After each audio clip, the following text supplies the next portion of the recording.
The following is a production of DallasCowboys.com and the Dallas Cowboys Football Club. Let's go, baby! Are you ready for a break? Yes. Are you ready for a break? Absolutely. Ready for a break? Seriously. It's time for The Lunch Break on DallasCowboys.com. We were on the break!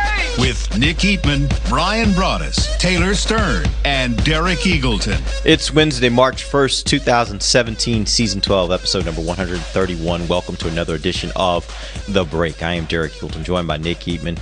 Taylor Stern, Brian Broaddus is out today. He is at the Combine in Indianapolis, and so he will not be joining us today. But we got lots to talk about today, and a lot of what we're going to talk about today originated out of the Combine. We'll talk a little bit about what Stephen Jones had to say yesterday. He did meet with the media, and there were several different topics that he discussed that I think are relevant for us to discuss on the show today. But before we get to that, our first main topic, our big topic today I want to talk about really is around the safeties. And once again, Nick Eatman writes just a fantastic article. Nick, you've done it again. And if you want to catch Brian, he's on the draft show. He is on the draft show. That is going to happen this afternoon at 5 p.m. Central Time, I think. Yeah, 5. Okay, they do it every day. They did one yesterday. They did not do one yesterday. Oh, but they will be doing one this they were afternoon in Indianapolis. Dang it, St. Elmo's. So make sure you guys check. They had some tornadoes out in Indianapolis last night, but they were all right. Supposedly, as I hear, Brian made them all run in the rain. He says he was toughening them up. We'll see how that goes. Anyway, Nick, you wrote a really great article yesterday about the safety position. And I'll let you kind of take it from here and talk about what the point of the article was, and then let's talk a little bit about it. You know, obviously, Eric Berry is probably one of the best safety. He is the best safety in the NFL, and the Chiefs obviously think that way. But just, with Church coming into free agency, what is that going to do for him is really what I was trying to write about. Where is he? And I was surprised to see that he ranked 43rd last year in salaries. What that shows me is that the Cowboys won the deal. When he had a torn Achilles, they said, you know what, we're going to sign you to a 4-year deal. Do you want it or not? You have crutches. Your 40 time right now would be a 28.3. So do you want to take this deal or not? And I think he obviously did, and it worked out well for them. Now he's looking to make some money here. How much is the key? And where Barry's contract, I mean, it sets the market, it puts it up here, but what it does is it elevates, what the top 10 is. Like what is your top, the average of top 10, top 5 safeties, and obviously that moves it up there. I was looking in the range of 7 to 8 million. You got safeties there that did not make the Pro Bowl, have not made the Pro Bowl. I think he fits in there. And I think the Cowboys could be players in that depending on how they structure it. So you do think, let's assume it's a 7.5 number, 7.5, 8. You do think the Cowboys could be and should be able to do a deal with Barry Church that would keep him here around that amount of money? I think so. I mean, don't look at the cap and say they only have $6 million. How can they do that? No, it doesn't work like that. He's only going to count. They work magic. He's going to count $1.5 million or $2 million or something this year, even if his deal was averaging 8. I mean, that's just kind of the way it works. But I know this: when the Cowboys, they need to be careful with. He's going to test free agency. Go see what's out there. If you see something, let us know. No, it doesn't work like that. They never do that. I say never. I haven't heard of that. Now, they did re-sign a lot of players last year, but and maybe that stuff was happening, but you don't. It's not talked about a whole lot. When he goes in the door and talks to the Jaguars or the Raiders or whatever, he's not thinking, call Dallas and tell them. No, That's not usually what's on their mind. And yeah, Nick's talking about this top 10. Now it puts Eric Berry at the top.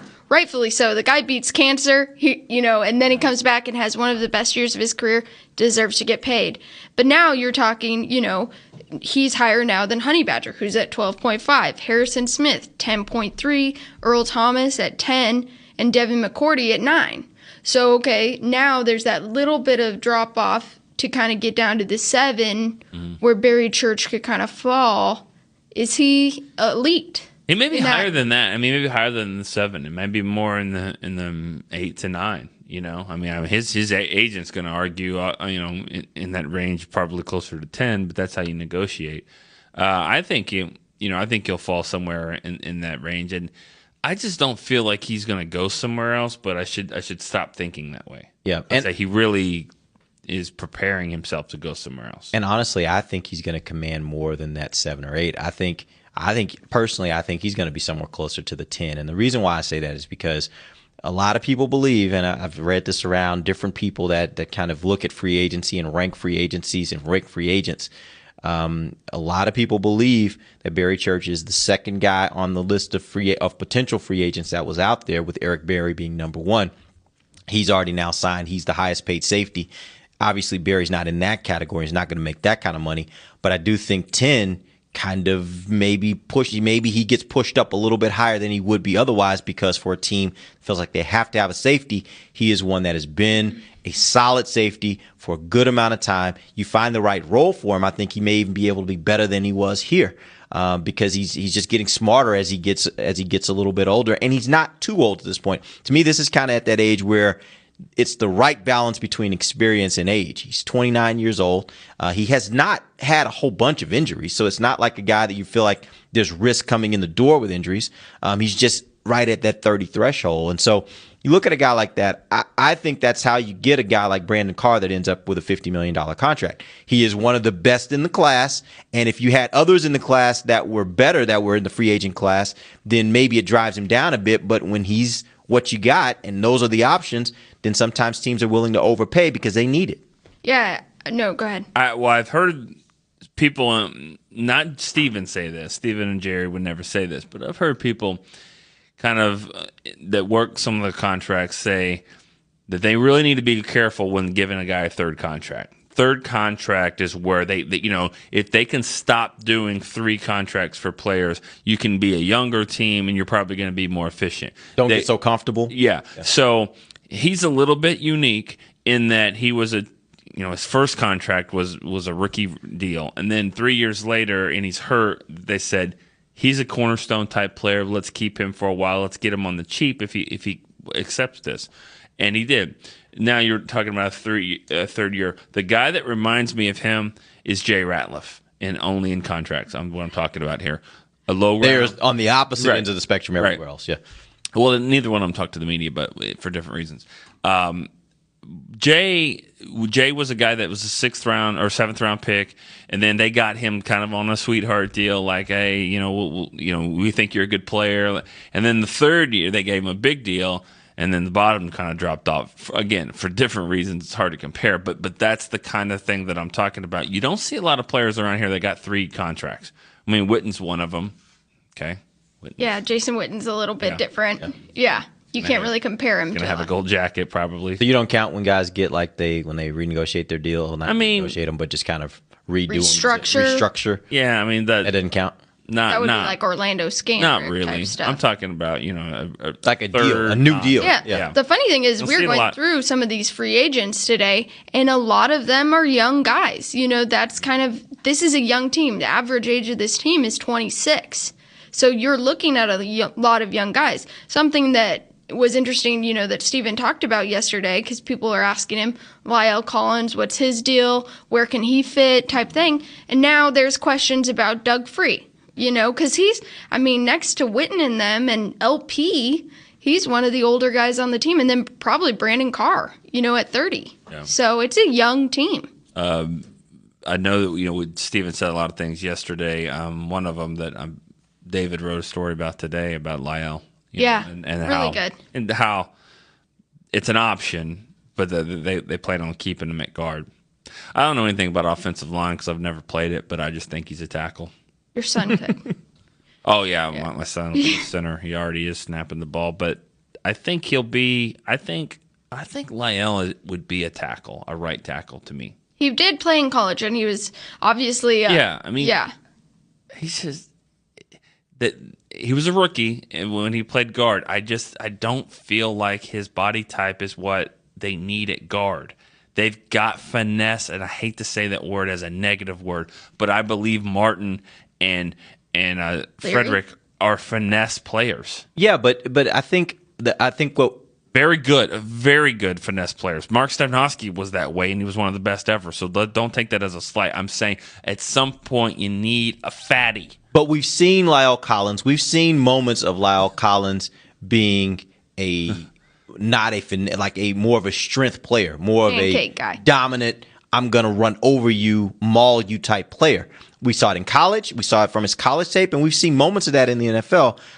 I do personally think that maybe we're evaluating him a little soon because, like you said, that was his rookie year. Sure. I think that you give it more time, and obviously missed last year because of the injury. But I don't think of him as a finesse player. I think of Lyle Collins more as a physical, dominant type, and you're not smother you type player. Okay, and you're not talking about the play where he's rolling out and there's a corner or safety that he just smacks 12 yards off the ball. I mean, that's not what I'm talking about. I'm talking about. I'm specifically talking about that. Move him. Yes, and I think he's that kind of player as well. Okay. Like, again, I think that when you come in and you play as a rookie, you're certainly not as strong as you're going to be by your third, fourth year in the NFL, because that's the whole point. They get you into an NFL program. They bulk you up. They get you stronger. You'll be able to play with that kind of leverage. But I just look at some of the plays, particularly, and it just sticks out to me, that play he had in college where basically blocks the defensive lineman, then kind of hits the linebacker and knocks him back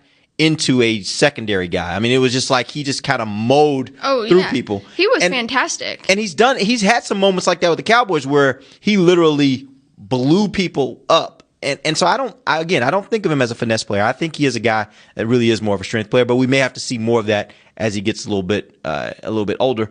But really doesn't matter, because if you did move him to tackle, you're still creating another problem for yourself, because I don't think the Cowboys are going to be able to resign Ron Leary. So wherever he goes, he leaves a hole in the other spot, assuming that at some point, Free is not here. Yeah, because, obviously Stephen Jones wasn't giving any concrete things, it's just in speculation. Of course, these guys are getting older. They're considering retirement. They're figuring out their life plans. But a question here from Carlos says, what is plan A if Free does retire? I think that's kind of what you just answered, How much space would he free up, if any, in the cap? Who? Doug Free. If he leaves, do you now have more money to, say, kind of go after Ron Leary? Well, who's playing tackle? I mean, you're moving Collins. Now we're moving Collins. Just hypothetical, yeah. hypothetical.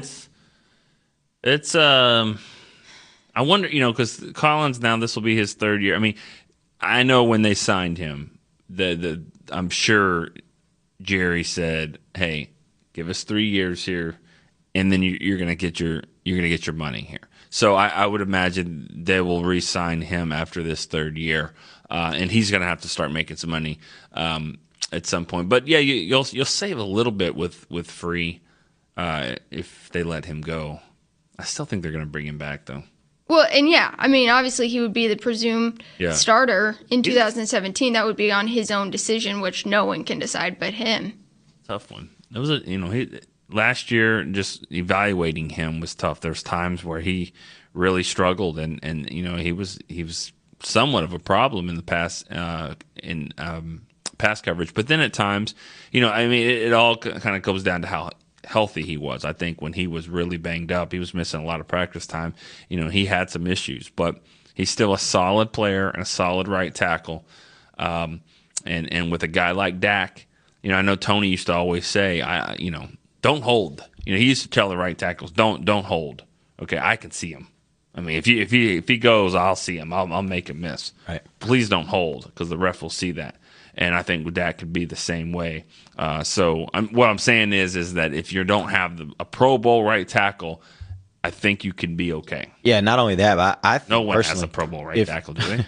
Well, somebody's got to go play right tackle at the Pro Bowl. Yeah, at the Pro Bowl, but I'm just saying, does anybody have a Pro Bowl right tackle? Yeah. I don't know. But I think that, I will say this. If something happened where Doug Free were to walk away, and let's be clear, Stephen Jones was asked about that. He says right now they feel like they expect that Free is going to be back. So I don't want anybody that just came to the show to think that that's an announcement. It certainly is not.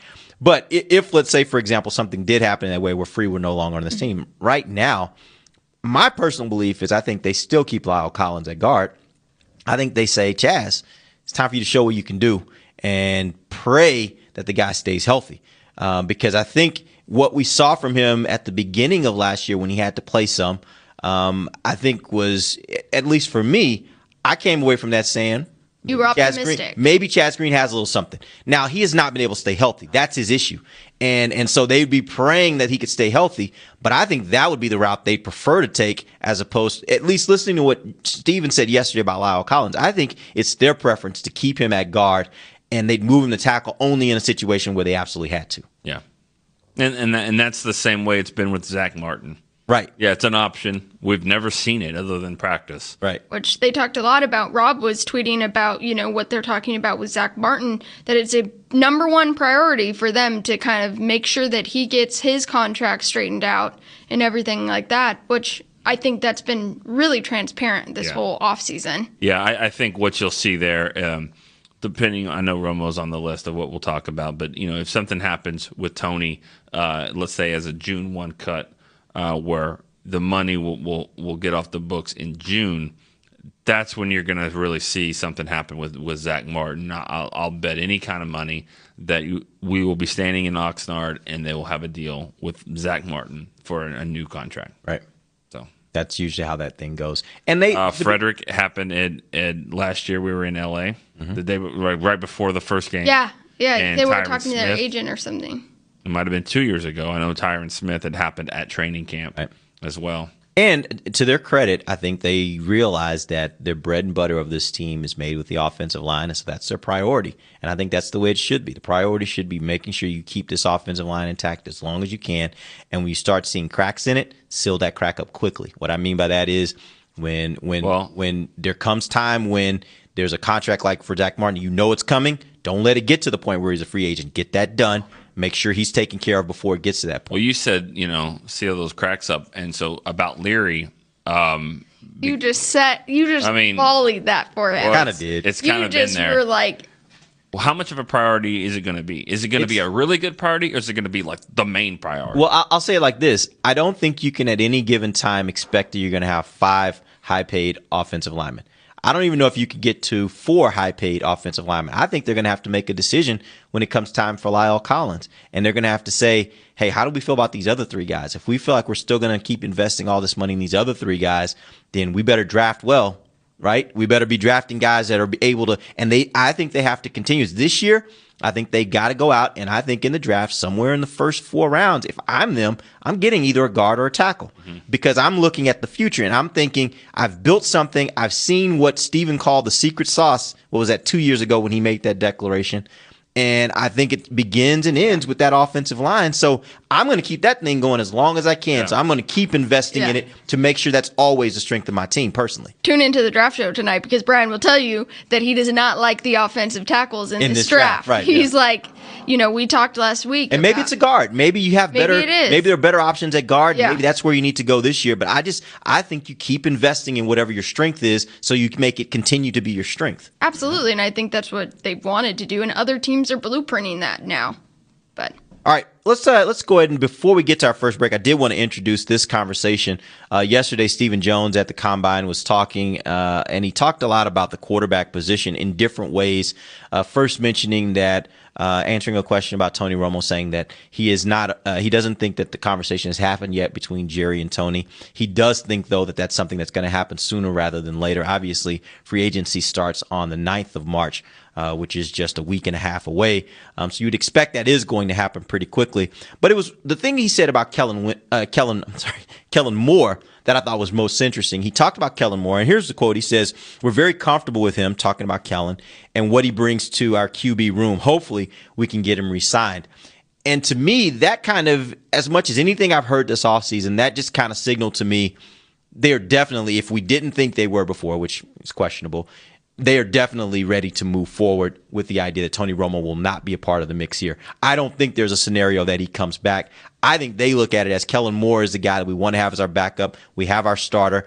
And it was even a question that came up later that suggested they wouldn't be against taking a late round pick and investing it in a quarterback as maybe a third guy that you can now groom to be a backup of the future. Is that how you guys read it, or would you say there's a different kind of take on this and you still think there are other things at play here? Yeah. Well, nobody's ever won a game in the room, in the quarterback room. And so when he mentions the quarterback room, that's what I look at. Quarterback room, that's where he's valuable. He can help, and he has. He's helped with Dak.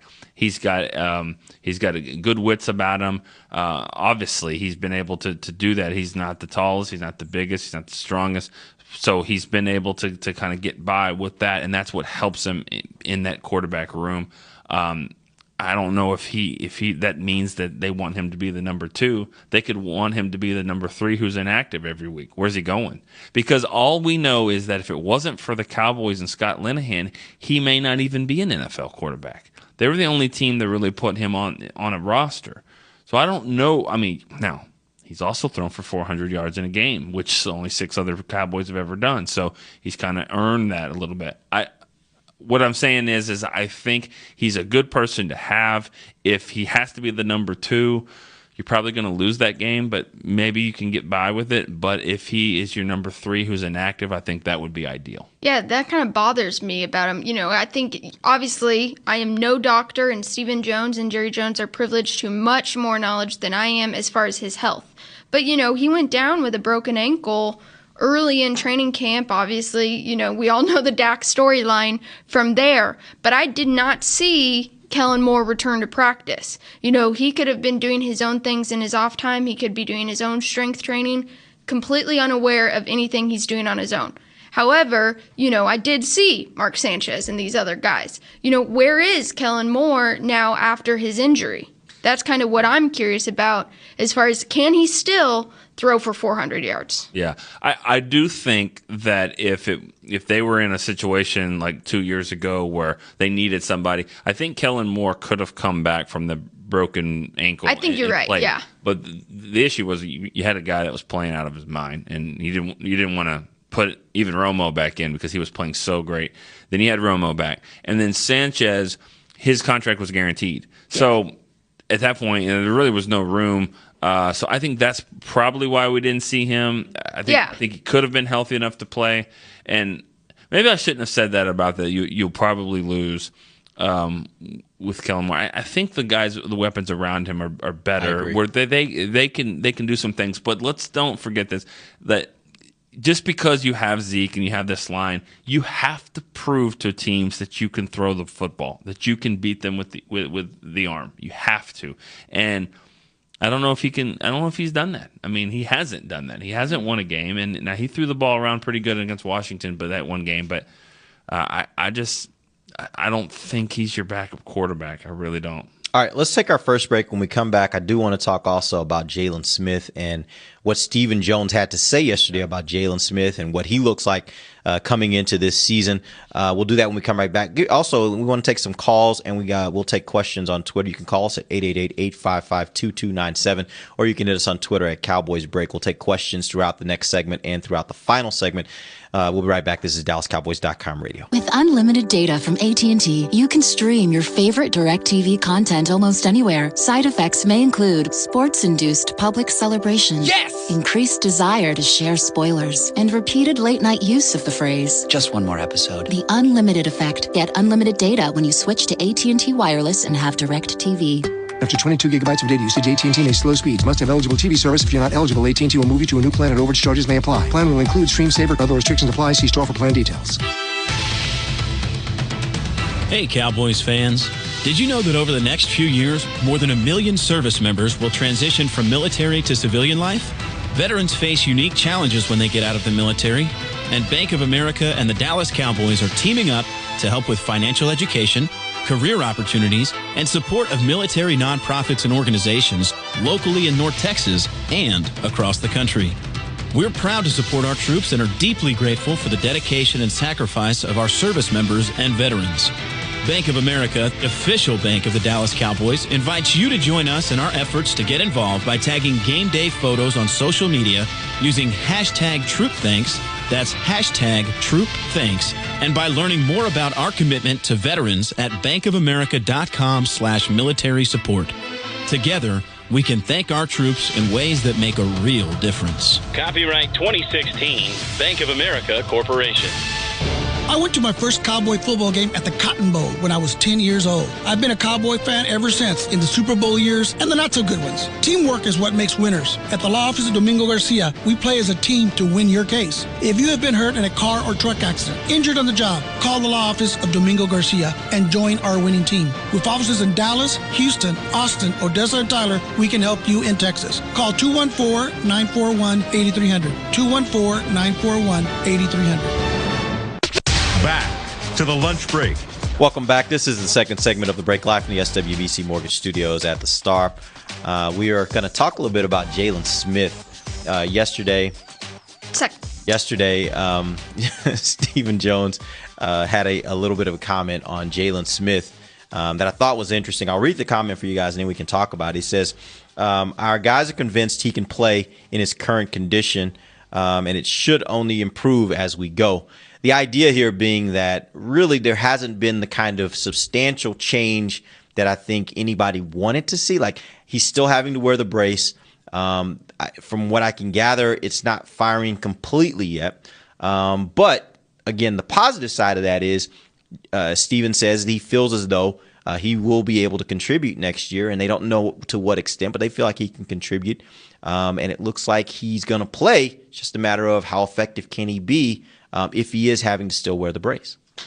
Yeah, I mean, that sounds like, hey, you're going to be able to play some special teams for us, and maybe you'll develop into a starter. And doesn't sound like he's going to be able, just from that comment. Now, I don't know. I know that he's making progress as they go here, but it just doesn't sound like he is going to be 100% cleared to go for OTAs. I mean, that we thought that might be the case, but that doesn't seem to be. But we're still 4 or 5 months from training camp. Mm-hmm. So I mean, he'll get better by then, and we'll see. I think the real question is what you probably have written down there is, what do you do at middle linebacker? Right. I mean, that's the big key. Is you can say you think he's going to play, you can say you think he's going to contribute. You don't know how much, and you don't know how well. Mm-hmm. So now you're entering free agency. Draft is a month away, a little over a month, but 2 months away. At this point, what do you do? If right now you have to make the decision whether you need to go out and get a free agent linebacker, middle linebacker, or you need to invest a draft pick in a middle linebacker, what do you do?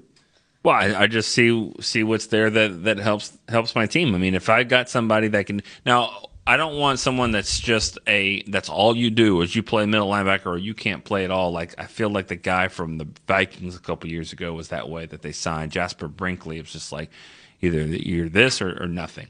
You got to have some versatility. If you can find a guy that can do that, then why not? I mean, play him some at middle. Don't forget, Anthony Hitchens quietly is putting together. I mean, 3 years of he's had like 300 something tackles now in 3 years.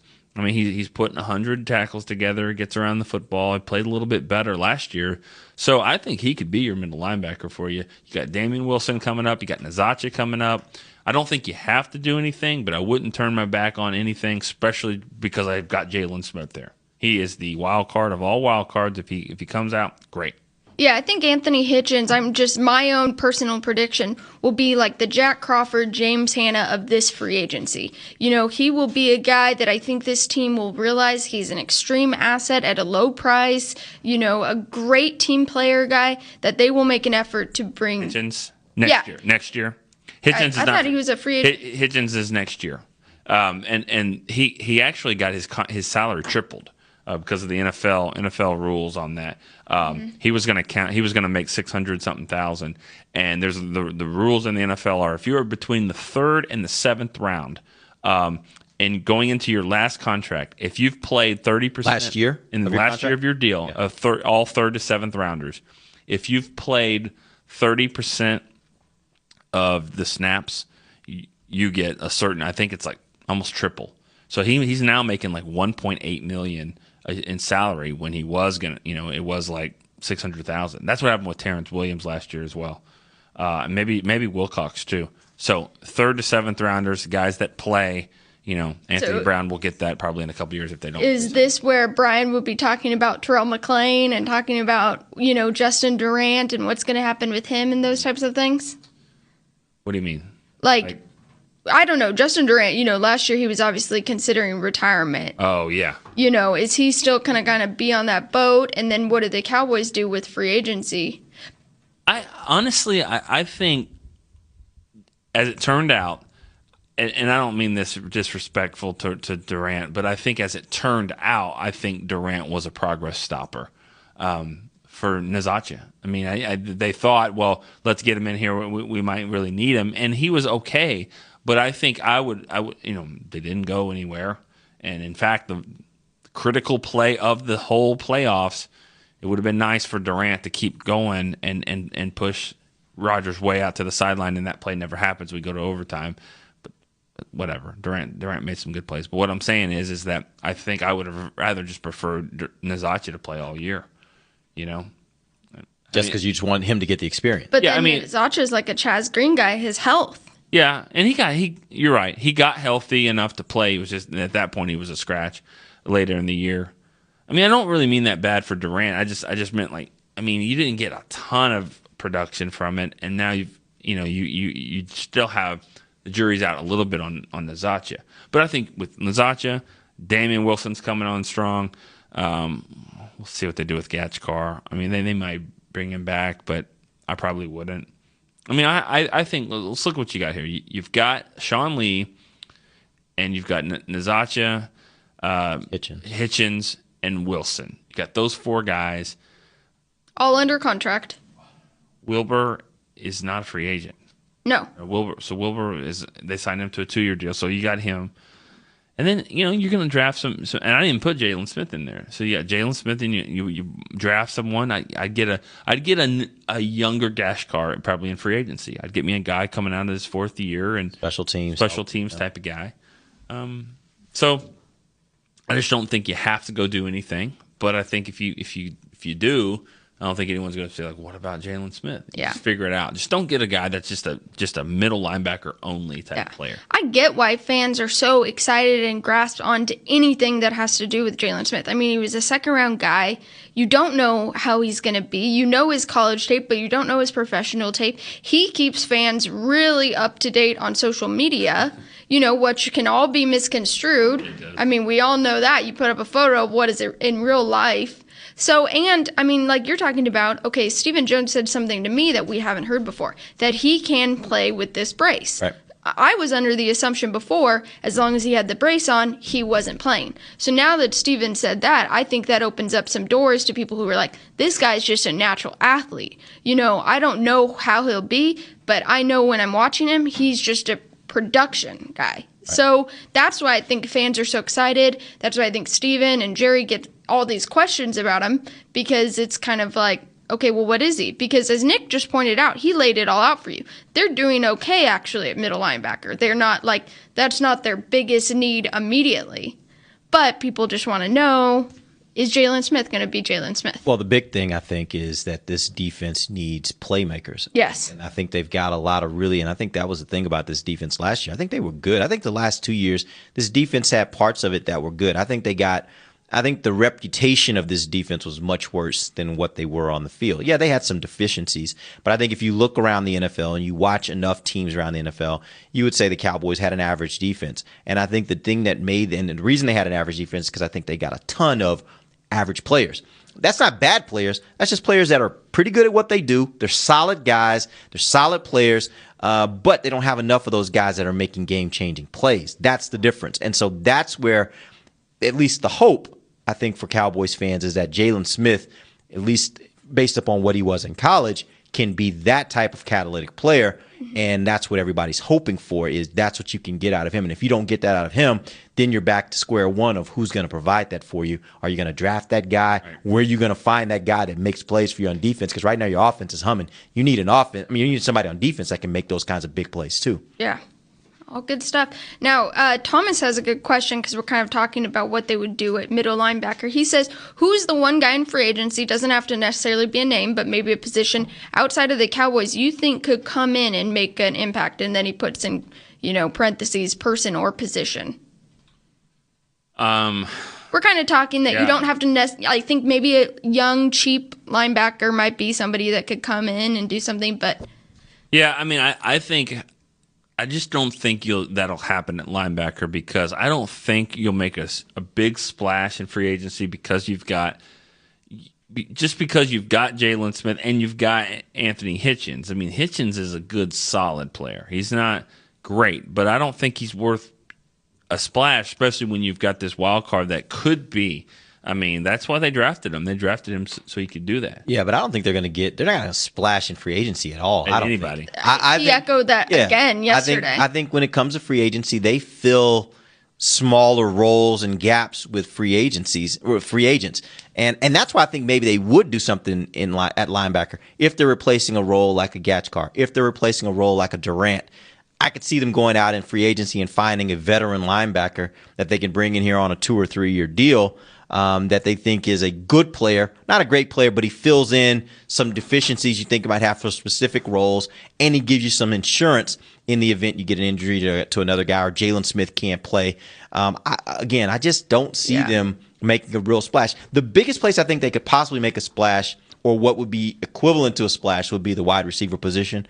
I could see them maybe going and getting a middle to upper tier type wide receiver, somebody that's kind of like what they did with the defensive tackle they signed this year from the Eagles, or last year they Cedric signed Thornton, a guy like that kind of is on the come. He's not going to be the top paid guy, but you'll pay him a significant amount of money, and he can come in and you're hoping that he's on the upstart of his career and he'll be better here than even he was at the spot before. Like, I could see that kind of situation maybe at wide receiver because there's always a plethora of wide receivers out there, and so that could be an option, but. I wouldn't be holding my breath for a big splash from the Cowboys in free agency. Yeah, Rob wrote a really good article yesterday about, Steven said it again. I mean, they're always honest about what they like to do in free agency, and that's not to be the big spenders. They like to draft well and re-sign their own guys if they can. And I thought that's what they've said this whole time. And, if you're talking about draft, Brian would be on here too to tell you that the wide receivers in the draft are not the best. Right, it's the greatest class. Yeah, it's not the greatest class. It's not the Laquan Treadwells, even though he had one catch last year. But you get what I'm saying. Yeah. And so he'd probably say that's where you're going to get more of your buck. You know. Let's get a phone call. We got a call from Jeremiah in Corrigan. Jeremiah, what's up? I'm Dak P fan on Twitter.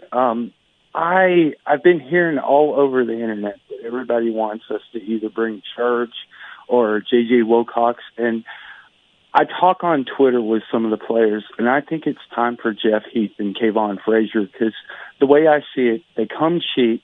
You've developed time into them, and as far as a special team guy, you can draft one of those because Mike Wojcik is a magician in getting his special teams guys with, the tidbits that you get on the bottom of the roster. I just think that if you get Jeff Heath, you might have your next John Lynch. Just give me your take on it. Thank you. Okay. I think it's pretty optimistic. What do you think, Nick? Yeah, I'm not. That's nothing against, and that's nothing against Heath, I don't think, to say you're talking that he's going to be the next John Lynch. I mean, that's a pretty big leap for a guy that has to this point only been at times Can he be a Harrison decent Smith? player. Yeah, like That's a pretty good player. I think that's a pretty big jump for him to make that jump. But let's not get caught in the semantics. But what do you think about just the overall concept of using the safeties you have here and not feeling like you got to go do something in free agency? Or I like some of that. He's saying let 2 go and move up 2. That's a little bit too strong for me. I would probably want to keep one of the guys back, and I'm not going to count on both Heath and Frazier. I like Heath. I like his game. I've always thought he was good. He's had 2 bad games really, and it was against Jimmy Graham and Calvin Johnson, who have made a career of going over a lot of making people have bad games. Yeah. I'm not afraid to say I think if he wasn't white, I think more people would like him. I really do. I think that's the case at safety. So what's the excuse for Wilcox? Because a lot of people don't like him too. Well, because Wilcox misses a lot of tackles. But I think they both have had moments that were high profile that people were like, that is why I think he's not a good player. I think Wilcox has had a lot more time and a lot more plays where he struggled a lot. Heath has had a couple of games. The game that people talk about in Detroit, he actually played really well in the game. He made plays in that game.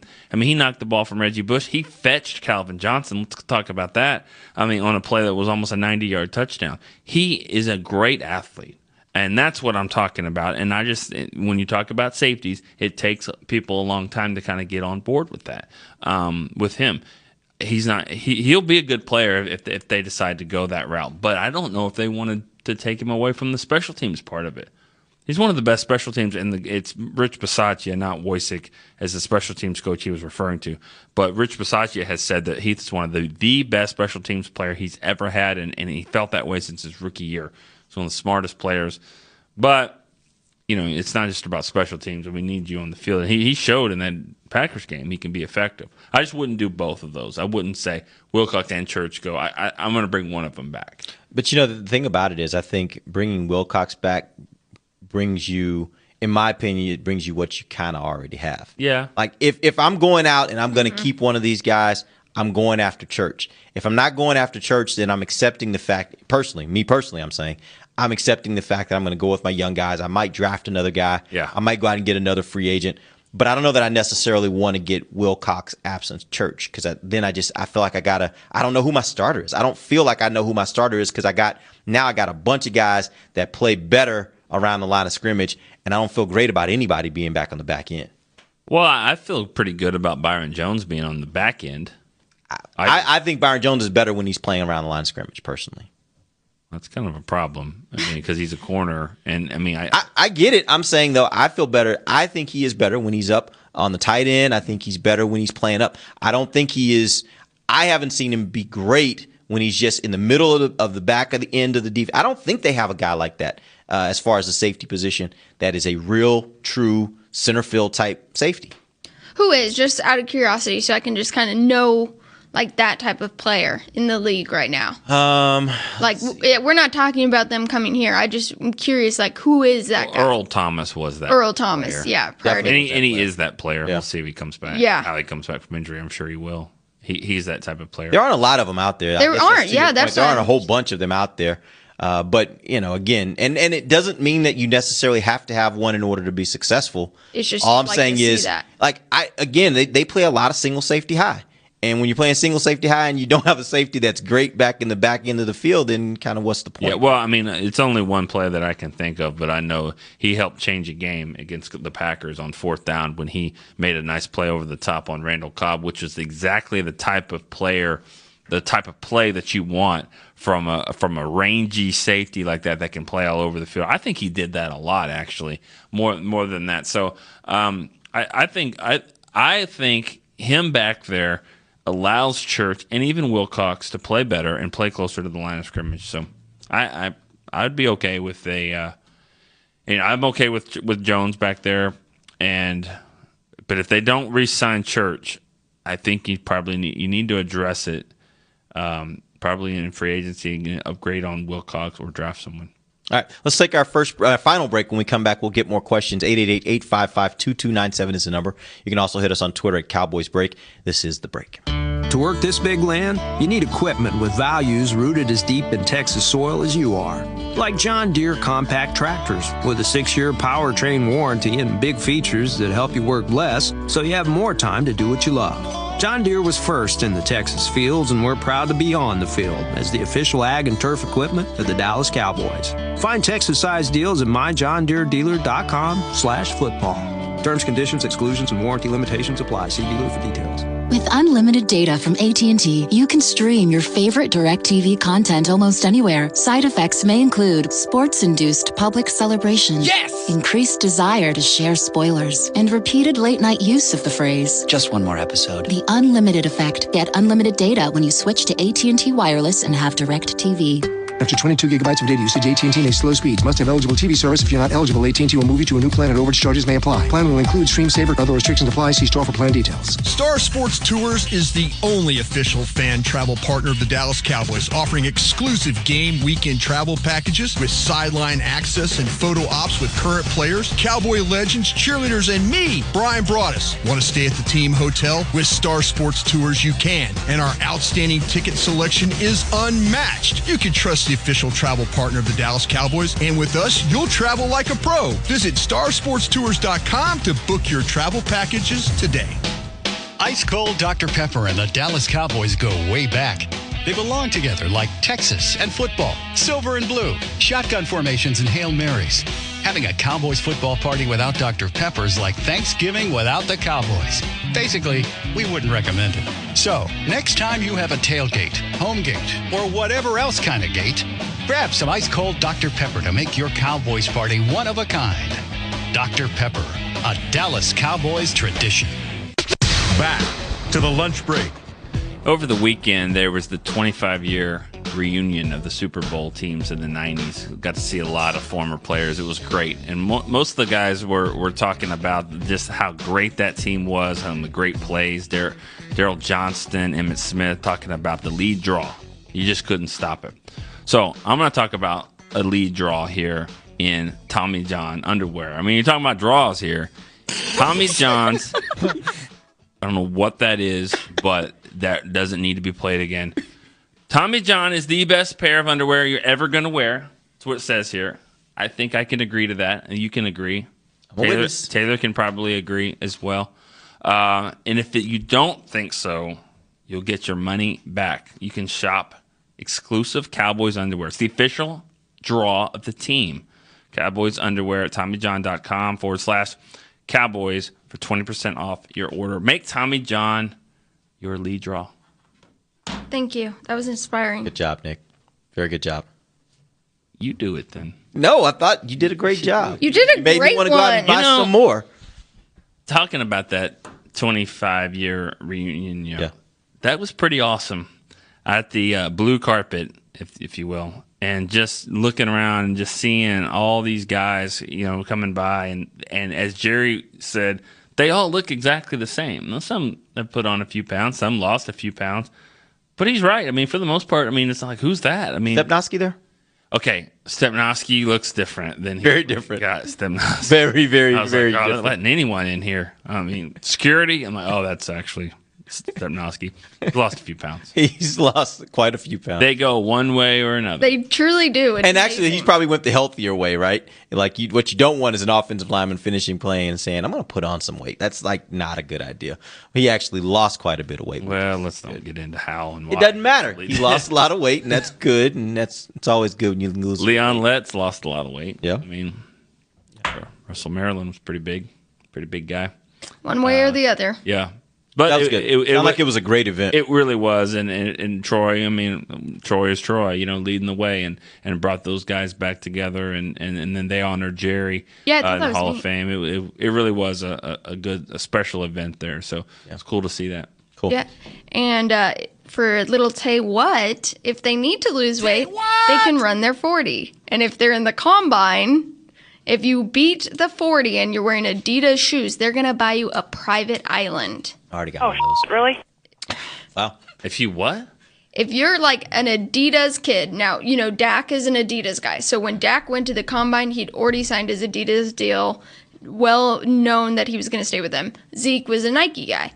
Well, anybody who's deciding that I'm going to be an Adidas guy, if they run the 40 and beat David Johnson's time, and they're in Adidas shoes. Chris Johnson. Sorry. Johnson. Why do I keep thinking David Johnson? No, it's Chris Johnson. Because that would be a lot easier to beat. Yeah. What is he, 4'4"? Yeah, David Johnson. I keep thinking Chris Johnson from the Cardinals. 4'2". Yeah, super fast. He holds the 40 record right now. If you beat that, Adidas will buy you a private island.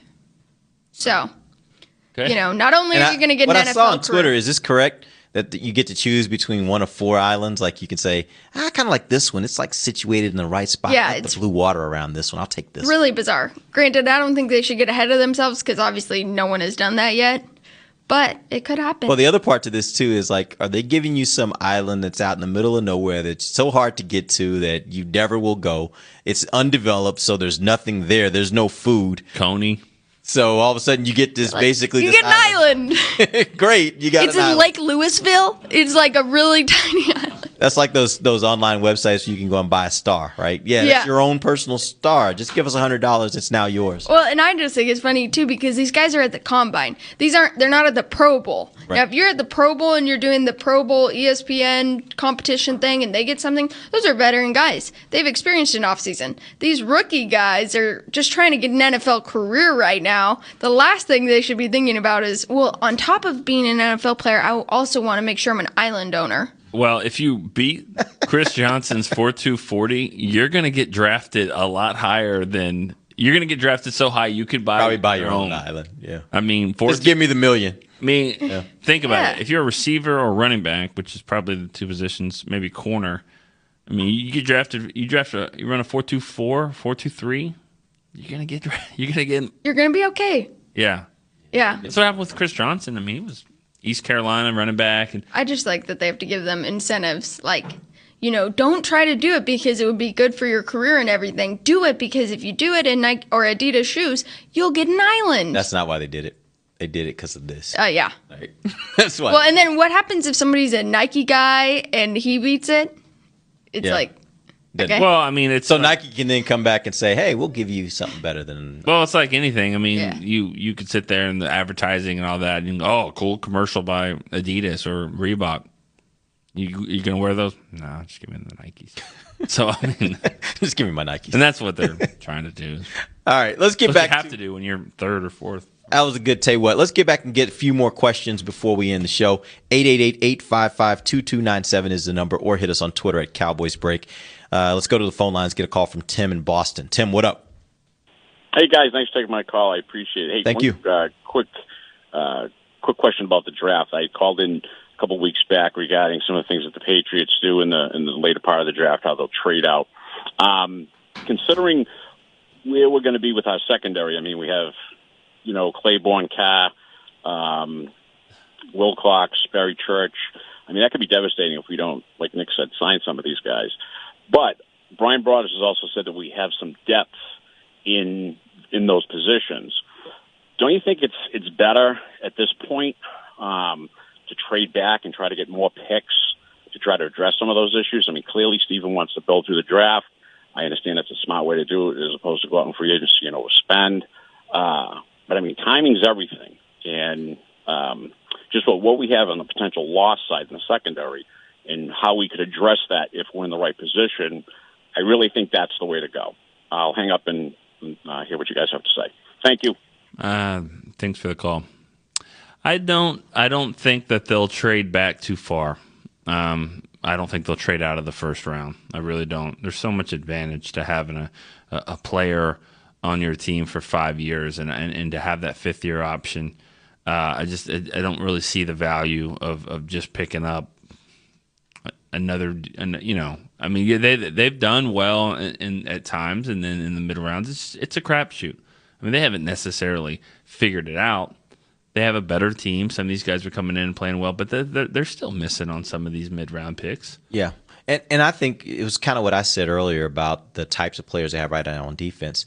I don't want more bodies on this defense, and what I mean by that is I don't think this defense needs more solid players. I think this defense needs some big-time players, and the more you drop back in your picks, the less chance or less likely it is. It doesn't mean you can't find gems later in the draft. You absolutely can, but the more you drop back, the less that the percentages say you're going to find a more catalytic player. The higher you draft is where you will tend to find the better players. Yeah. So if you're needing more big-time players, if you're needing more game-changing type players on defense, I don't think the answer is moving back in order to get those. I'd much rather see them fill in those spots through free agency with short-term, low-money type deals. You can get the bodies with solid players, again, like your Durant's. But if you're when you're drafting, I want to get the guy that's going to be a better player. So I'm always going to opt for taking that guy up higher. Well, and that's just my personal. Yeah, me too. I mean, I look at it as a second and a fourth round pick. I'd actually trade up this year. I would trade up. I'd be willing to trade up because the way I look at it is you're getting another second and another fourth round pick that you didn't have last year. You didn't have Tapper and you didn't have Jalen Smith. And they were second and fourth rounders. Now, Jalen Smith could be the number 5, 6 overall best player if he can play at that level. So you're getting an extra second and an extra fourth. Don't forget that your fourth round pick is now your franchise quarterback. So you're kind of winning there. So if I could lose a 4th round pick and take my 28 and move up to 21, 22, something like that, I'll do that all day long because I think I can get a better player. If you can get a much better player, yeah, I'm with you on that. So I'm this particular year, he's not wrong in what he's thinking. It's just at 28, you're so backed up in the first round. Getting out of the first round is, to me, not so beneficial. And I thought you have great points there about you don't need more guys. You don't need more Damian Wilsons and Anthony Hitchens. You need more Jalen Smiths. Right. So go that way and go get one and not have to try to get your 2nd round pick. How many 2nd rounders are we getting that are coming off of surgery? It happens a lot. Yeah. Speaking of trading back and having the picks, Cowboys don't have any compensatory picks this year. That came out on Friday, I believe. Mm-hmm. You guys have a full article on where the draft order is now. Obviously, they did last year. They had 4, one being Dak Prescott from that compensatory picks. What were there, like 10 or 11 third-round compensatory picks? I think it was something like that they gave away, not to the Cowboys, but just to teams around the league, which to me, the hard part about that I don't know if I haven't seen enough articles about is what that means now to everyone's 4th round pick. Now your 4th round pick is now for the Cowboys, let's say, for example, you now are picking 10 spots behind or 11 spots behind where you were before. That's a significant amount when you're talking about players. You really are now being pushed from a 4th round pick to really like an early 5th round pick is what you really are getting as far as maybe value, right? So the compensatory picks are a big deal, even if you don't get them, just because they affect the value of all the rest of your picks. Yeah, without a doubt. If you're sitting there with one of those top picks in the 4th round going into that 3rd day, you got to go through 10 more. And third round compensatory picks are not common, really. Right. So. That was what was so interesting is that this year they gave away so many more. I want to say, and I don't know this for a fact, but I want to say that an article I read said that it was the most that they'd ever done, but there was certainly a lot. And whether it was the most or not, there was certainly a lot, as many as I've ever seen in the 3rd round. So. Yeah, and then I'm trying to think, I know that the Giants got penalized late in the season for everything that went down in that December game. They got some of their draft order spots were pushed around, so I wonder how that affects all these other teams and other things we're not even thinking of. Right. Bizarre. Alan has a question, though, and he said, do you think Alshon Jeffrey not getting franchise tagged helps or hurts Terrence Williams' market value? Slides him down a bit. I think Alshon Jeffrey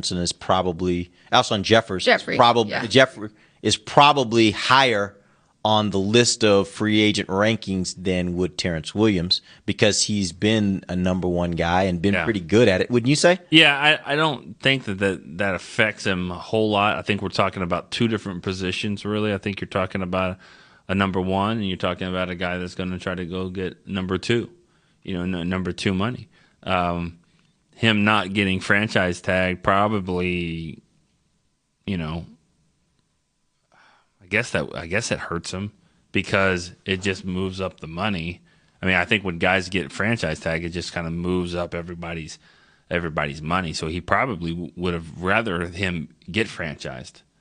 I think that probably helps. That would have helped Terrence if he does get franchised because then he stays with Chicago, and then also it moves the money up a little bit. So I think it hurts him only for that reason, but not because somebody's going to be looking at Jeffrey and Terrence Williams. Yeah, they're not weighing him together. Yeah. Well, you sure about that, though? Honestly, there still is teams that need wide receivers. They're still going to be looking at wide receiver options, right? And so it still does kind of affect them. And I'll even take it one step further.